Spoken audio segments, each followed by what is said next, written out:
Welcome back to the 80s at the Fixed Ops Roundtable. This is a panel on evolving leadership challenges in the retail auto industry. I'd like to introduce the A list to you today. They are Ed Roberts of Bozard Ford Lincoln, Steve Greenfield of Automotive Ventures, Fred Forden of ASR Pro Fame, Steve Westner from Blue Oceans Global Consulting, Sarah Van Tyne from Quantum 5, and of course, Brian Kramer from Cars.com and AccuTrade. Everybody, welcome back to the Fixed Ops Roundtable. Very honored to have you all with us today. I'd like to jump into the questions. And Steve Greenfield, if it's okay, I'd like to have you start off, if you don't mind.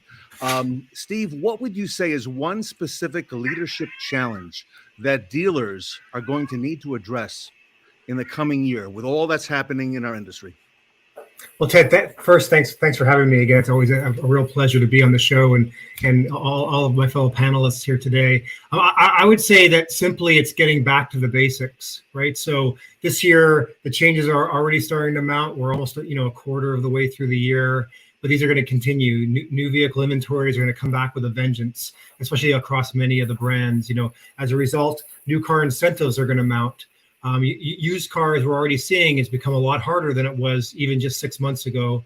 And, service, we haven't really felt it yet, but, it might become a little bit harder as consumers start to feel, interest rate increases in the budgets. We're seeing credit card balances start to increase as well. People may start to focus on their budgets and pinching pennies. So, I think that really it's around, can your salespeople still sell? Have they lost that muscle memory around selling? And making sure that you are focused on training your people to get back to the old way of selling and servicing. Excellent. Brian Kramer, how do you see it? So Ed Roberts is going to be hearing this first, but I mystery shopped him because I'm coming up to visit his dealership, and I have Ford Bronco. So I scheduled an appointment a few weeks out because I wanted to see his workflow and I wanted to see is it real? The Ed Bozard experience, and it is as advertised. They've called me, confirmed. The customer service has been actually significantly exceeded my expectations so far, and I haven't even been there yet. So what I would say is that everybody needs to revisit the digital journey prior to arrival on the sales and the service side, but every single checkpoint, because I do this in everything I do, and I see so many old templates and responders that aren't appropriate anymore, or just I don't think that every dealer really has gone through and just done a cleaning or just an audit of what is everything in, because a lot of things have been added, but they don't always get removed. So I would just audit your own customer journey and ask, is it aligned with your vision for not just where it needs to be today, or is it still stuck in the 80s? All right. Excellent, Brian. Ed, you're being mystery shopped. One specific leadership challenge that dealers need to address in the coming year. Well, both touched on it a little bit there. It is developing our people. We have to be prepared for what tomorrow brings us. And we have to do that by preparing our people. A lot of times we spend a little bit of time setting expectations and no time preparing them to get to those expectations. And when we don't do that, that's when they consistently miss it. And then on the other side, we come back and zap them and say, hey, here's the deal. There's a place called Down the Road Motors for you. Well, none of us wins for that. And in order to be able to truly win, we got to go back. We got to train their path to get to those expectations and then deliver on them. And then have guys like Brian unknowingly shop me and tell us whether we're doing okay or not. But he's going to have to find something to tell us, hey, you guys can do better here, because we got room for growth still. I love it. Plenty of it. Ed, thank you. Sarah, I still view you as being from retail. You're fresh from retail, although you're with Quantum 5. And I know you can relate. One specific leadership challenge that dealers need to address in the coming year. Well, it really boils down to retention, right? And retention of your employees. There's going to be some really big shocks coming across the retail automotive space because in sales, for example, people were earning some pretty stout commissions over the last couple of years. And there's going to be a little bit of hurt that's coming later on this year as some of these things start to settle back into norms. And the biggest challenge too is there was a lot of leadership that were promoted into sales management, general manager, GSM roles in the last couple of years Well, are those leaders prepared for what it takes to actually lead those teams? And so that's what we're seeing with Quantum 5. We're seeing so many conversations surrounding how do I get my person that's a newly minted general manager or newly minted sales manager to actually do the right things and lead the people in my store. They were excellent salespeople, they were excellent general managers, they were excellent finance managers, but how do I elevate them as an actual leader in my organization? Love it. Fred Forden, from your perspective, what do you see? Yeah, this is really interesting, Ted. And Sarah just opened the door, but I think it goes further. And I'm going to say those 4 words that none of us want to remember. 2008. We're headed toward a financial reality, not just in the country but in the world, where, if we look at the guys who made it through 2008, what did they do? They strapped down, they cut heads, right? They discovered that they could do what they needed to do with less manpower, and of course, it opened the door to fixed operations opportunities. My company thrived because of, we couldn't sell cars, right? So I think the biggest challenge is going to be making really, really tough decisions. All the other things that we do as car people to improve retention and prepare our managers, the decisions may get tougher than that, and the leaders have to lead, and that's why those folks get paid the big bucks, because when those decisions come, you got to be willing to make them. Wow. Steve Wester. So, yeah, I'll just close out. I think everybody touched on some really great points, and it makes a lot of sense. I think the thing that stands out for me is getting the leadership team right, because you have to have the right people on it. You have to give them the right training. You have to get them into the right headspace so that they can then lead your organization, because it's going to become more and more pressure filled, their jobs, as things change, as things evolve, as all these moving pieces happen. You really have to have a leadership team that you can rely on, and that it thinks the way you think and has the same cultural thought that you have for the store, and thinks about people the same way. So I think your biggest challenge going into this thing really is to make sure you've got the leadership team right. Do they have the right talent? Do they have the right pieces in place? And if not, then go find them. Okay, make the effort, do what you have to do, but get that team right. And I think if you get that team right, then as Fred said, the hard decisions get a lot easier, because they're a good team. They know how to make those decisions, and they make them on a timely basis. And you're going to have to lean on them. You're not going to be able to do a one-man show on this thing. It's just too complex and too many moving pieces. So that would be my statement, is get the leadership team right first. Steve, we're hearing a lot of common threads here, and the top of the list, I think, is people. What's your take on where we're headed?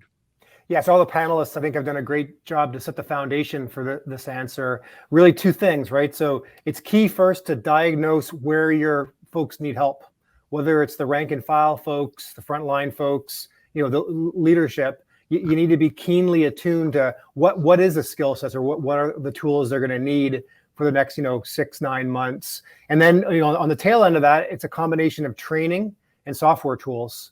So once you diagnose what the issue is, then just be really sort of thoughtful around how you can do either remedial training and or new skill set training, and how do you support that then with a software layer too, to make sure that the skills that they are taught, they don't lose after a few months. And Steve Greenfield, for lack of a better term, we got away from training. Our industry got away from that on the retail side over the last few years.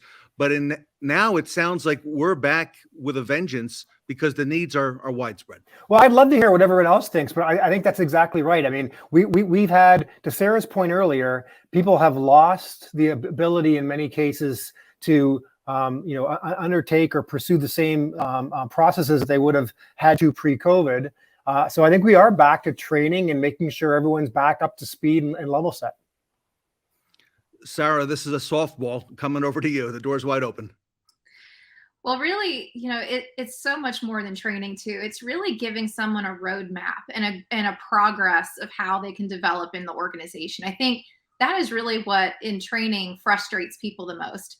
When you get into a classroom and it's like, yes, all right, I've got learning, but then what do I do afterwards? Where do I go from there? How does this feed into my everyday life inside the dealership? How does this relate to my customers? And so as leaders, what we have to be able to do is break it down. We have to set benchmarks. We have to set goals for what that training is going to accomplish. And if we can do that, then our leaders are going to be more successful because they have the tools to hold their people accountable. They have the methodologies to constantly be checking in on their growth. And they themselves, they can hold themselves accountable to growth too. Brian, I think of you also as still in retail, as at least fresh from retail. How are dealers going to have to empower their people to address the challenges we have ahead? Well, it's serendipitous that Sarah's on this call because the first thing I was thinking about is when I was in retail and Quantum 5 came in, and they taught our associates how to think, instead of using slick word tracks and things like that. They actually taught them to make decisions and kind of have a decision tree. And the first step is obviously making sure that they have clarity, because they're not going to be enabled or empowered unless they, to do what they want to do as quickly and as agile as they need to be done. All of that stuff needs to, and they obviously need training in order to do that, to know how to think for themselves. I think that that over the years, decades, that the most associates have memorized scripts and word tracks, but they don't really know why. Or why they're saying these things that they're saying them. And as soon as you take them off of, down into a ditch, they don't know how to get themselves back up onto the road.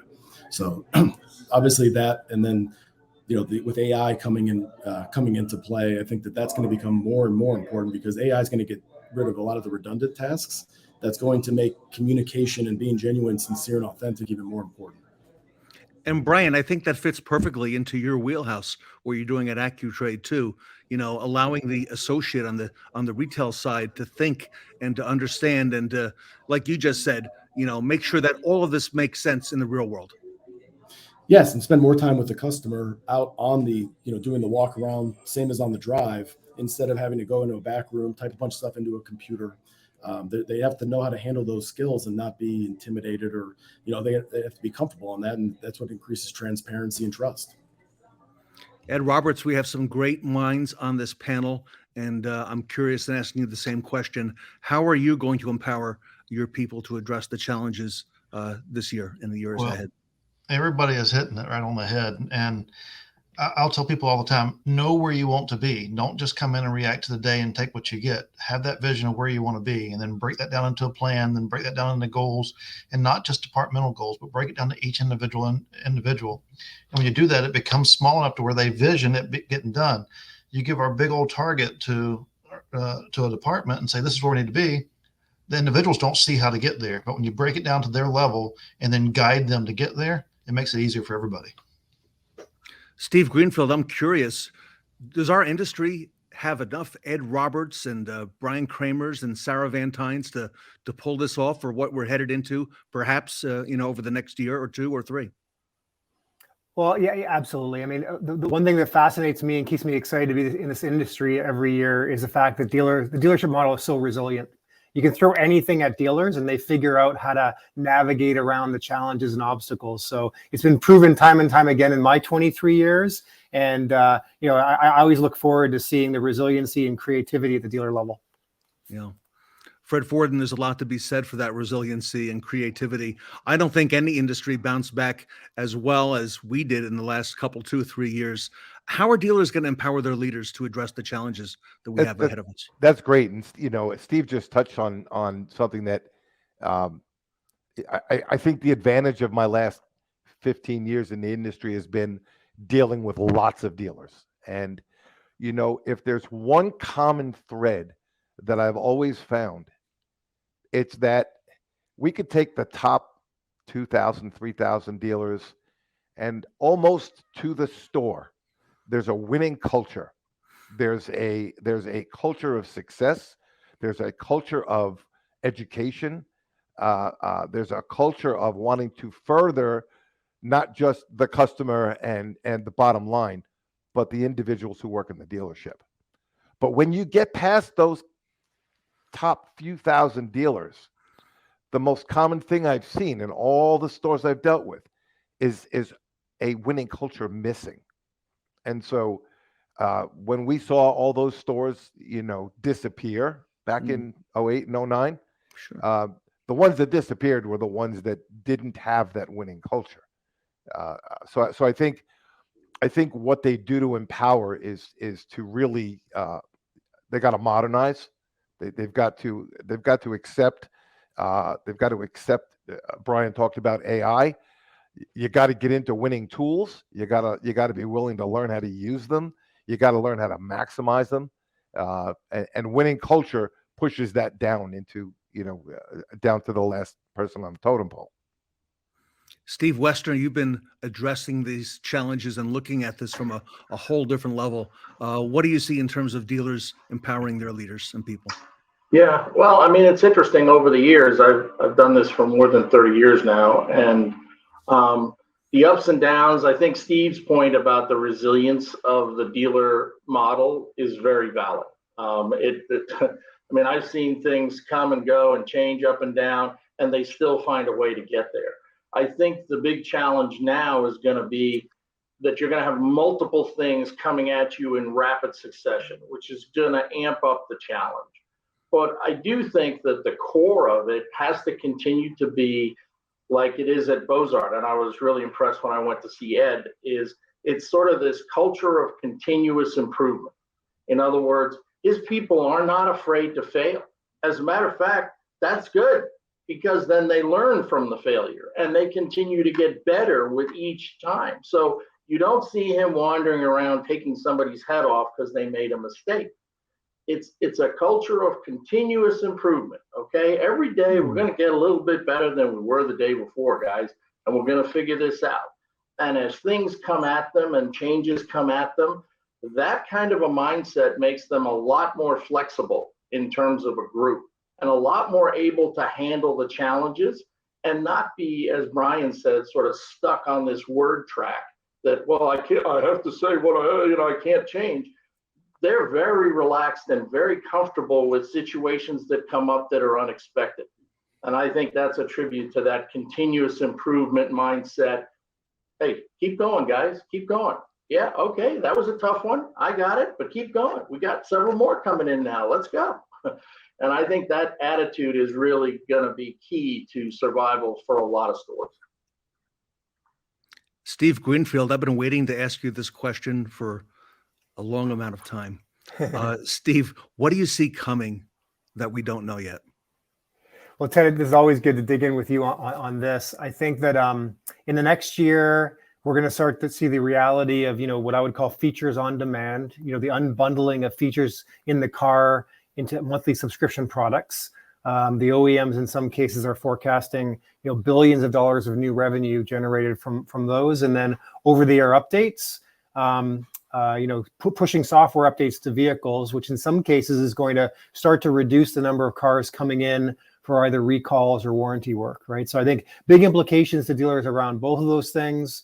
The first around revenue share, and if the OEMs can convince consumers to pay for some of these features and activate them on a monthly basis, what kind of revenue share are they going to be willing to share back with the dealers? And then, as I said about over-the-air updates, is just preparing for the fact that as the cars get smarter and the OEMs can push updates via software, that you may start to see that some of that warranty work and recall work may start to dry up. And Steve Greenfield, a lot of the things you're describing right now, those revenues may come directly from fixed operations at the dealer on the dealership level. Yeah, big implications. There's no doubt. Brian Kramer, what do you see coming that we don't know yet? Well, a few things, and I'm going to tie into what Steve just said, but with an experience that I had. But I also just ordered a DeLorean, speaking of the 80s, using an NFT, and that's how they had me, what number I am. There's a digital twin that comes with it. So that's already happening, which I was pretty impressed with, that it's a registered NFT on a Polygon blockchain. And the fact that that just happened and I know that nobody else is going to jump me in line in order to get that vehicle, and now I can sell that and actually sell my spot in line if I would like. So that's one interesting piece of technology. But the bigger piece, I would say, is what Steve just said, and it's connected car, and that's going to be the biggest transformation, I think, in the last 100 years probably. We're working on ways to grab DTC codes over the air with AccuTrade to be able to do virtual diagnostics, to be able to put exact dollar amounts on vehicles just using the license plate, by gathering that information over the air from a consumer's house, so they don't even have to bring it in, at all, and be totally transactional. That's one piece of it. Being able to pull build sheet data and know exactly, not more than a 17-digit VIN, all the equipment that's on a vehicle. And I think that's really just the tip of the iceberg. We are actually having a ChatGPT integration that's the APIs in development right now, not just on the for comment builders and things like that, but for image Dolly AI that'll be able to decode options and equipment on the vehicle based on previous photos, things like that. That'll be able to then merchandise the vehicle, all using artificial intelligence. So I think it's really just the tip of the iceberg with connected car and AI. Ed, you're on the front lines. What do you see coming that we don't know yet? So that could be any number of things. Steve talked about a few, Brian talked about a few. Let's talk about what we just went through over the last year or so and what we've done to trade cycle. I mean, that our trade cycle could really extend out, and then that is really going to feed fixed ops because mobility is not going away. But one thing that I would tell everybody, no matter what's coming at us, is be open-minded, be flexible, and be adaptable. And that's one of our successes here.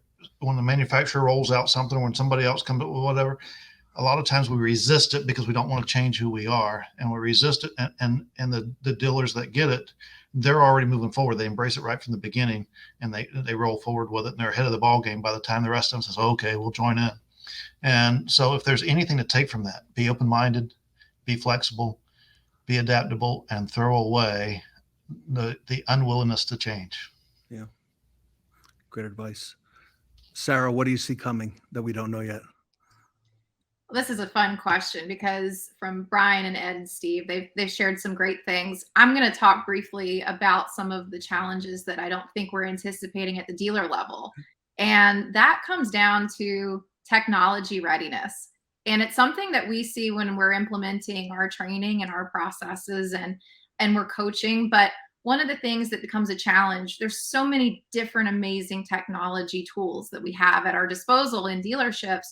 And what we sometimes run into is we have personnel that don't know how to set up a TikTok. They don't know how to do Instagram. They don't know how to do anything online. And then take it even further. Let's talk about our tools like our MPI tools in the shop. Does your shop have enough Wi-Fi capabilities that your technicians aren't getting frustrated? Are there pieces like that are missing completely from the conversation in our dealerships? And I think that's the piece that a lot of dealerships aren't ready for. They're ready to embrace a lot of the digital processes. They want to support the customer through the sales process online. They want to help the customer get ready for service. They want to set a great experience in the service appointment. But you have these silos in the dealership where these departments are exclusive to their own channels. They don't communicate with each other about the types of communication that's going out. And so what we need to do and be ready for is, how do all of these pieces interact? What is the customer experience? And then how do our people facilitate it? And even further than that, can they facilitate it? We have to start with where they are and crawl, walk, run into technology. Fred, what do you see coming that we don't know yet? Yeah, this is a great question. I don't know what I don't know. And so it really, I've been thinking about this since you sent the questions yesterday, and I'm really I'm going to tie it back to the answer to the first question. I think what's in front of us that we don't know yet is we're going to have all this inventory. We've established that. We know that's going to happen. Used car values are dropping. We know that that's happening, and so we're going to start seeing a lot of underwater situations in dealerships. And then the EVs are coming. And we have no idea yet.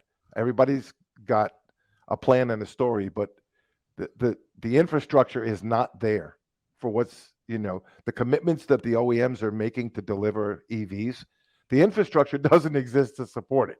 So I think we got a mess coming that we're going to have to, back to the resiliency Steve talked about.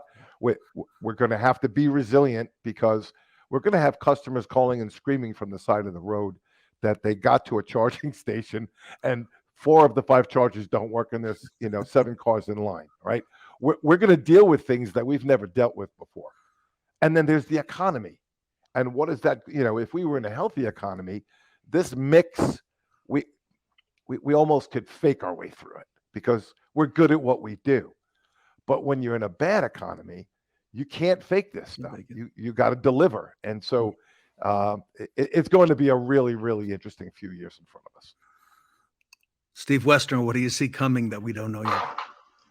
Yeah, I think Fred said it and the others did as well. It's, the unknown. I think the interesting thing is that the technology that Brian was talking about, people getting comfortable with, and Sarah was saying the same thing. I think it's absolutely critical that more and more people get comfortable with technology, because a lot of the technology that's coming is actually going to be able to solve problems that before this were unsolvable.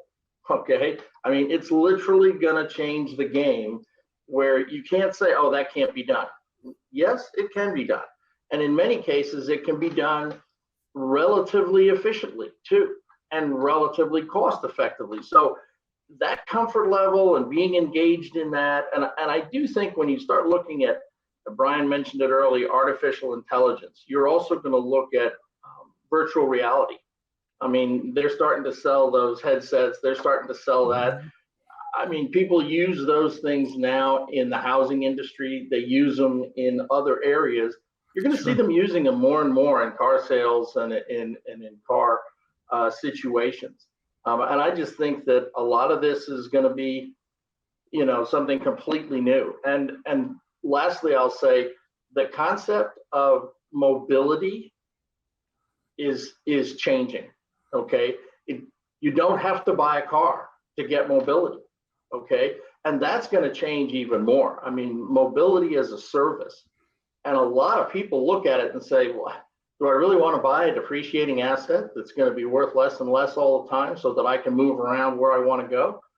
Trust me, if you can come up with another way of helping me move around that doesn't require me to do that, I'm in. And I think a lot of people are going to start to see that and going to start to say, hey, why not? The technology's there to do it that wasn't there before. And I think that's going to be critical. So it'll be interesting, but I think, as Fred said, you don't know what you don't know. So everyone, great answers. Want to take the last question as a lightning round and give everybody just 30 seconds to answer this question. I'm going to go in order, starting with Brian Kramer at the bottom, up to Sarah, over to Steve Westner, Fred Forden, then Steve Greenfield, Ed Roberts. I'm going to ask you to bring it home. Brian Kramer, coming to you first. What would you say in 30 seconds, Brian Kramer, will be the most needed leadership skill at the dealership level in the retail auto industry in the next few years? The most needed leadership skill, Brian Kramer. The ability to build a culture and to understand how to implement that, and the ability to establish trust, and not just, oh, I trust you, but ethical, moral trust. That's what most people think of, but personal trust, teaching up and coming associates, do you do what you say you're going to do? Do you honor commitments? And then technical trust. Obviously, you got to know how to do the job. But I think that right now, that's not going to be as relevant as the other two are going to be over the next 3 to 5 years. And Brian Kramer, this is a great thing for our industry. The fact that you're giving this answer at this time now, and that our industry is poised and ready for that. I couldn't agree. Yeah. And then there's a lot of dealers out there, to Fred's point, that I see in the top bracket that are very resilient, very elastic and adaptable. I'm going to get my oil changed tomorrow at one of them. All right. Want to hear how that works out. Sarah Van Tine, 30 seconds in the lightning round. What would you say is the most needed leadership skill at the dealership level? It just boils down to communication and being able to be adaptable to who your employees are, who your customers are. That's one of the biggest pieces that we see knowledge gaps in, is just we get very comfortable communicating in the style that meets us, and I might be an extroverted person and long-winded, and I might enjoy a lot of details and personal, tidbits thrown in. But if I'm talking to somebody that is analytical and they want just the facts, our personalities aren't going to match up. So I need to be able to facilitate that approach, whatever my people are comfortable with. And so as leaders, we need to be able to look for those cues in our customers and our employees and teach them those same skills too. Teach them how to adapt and become a chameleon across how they communicate with customers and employees. Great point, Sarah. Steve Westner, 30 seconds, most needed leadership skill at the dealership level. Yeah, I think as this complexity amps up and data becomes more important, I think the element of critical thinking. I think critical thinking is going to become a much bigger part of the business. This flying by the seat of your pants is going to get harder and harder and harder to do.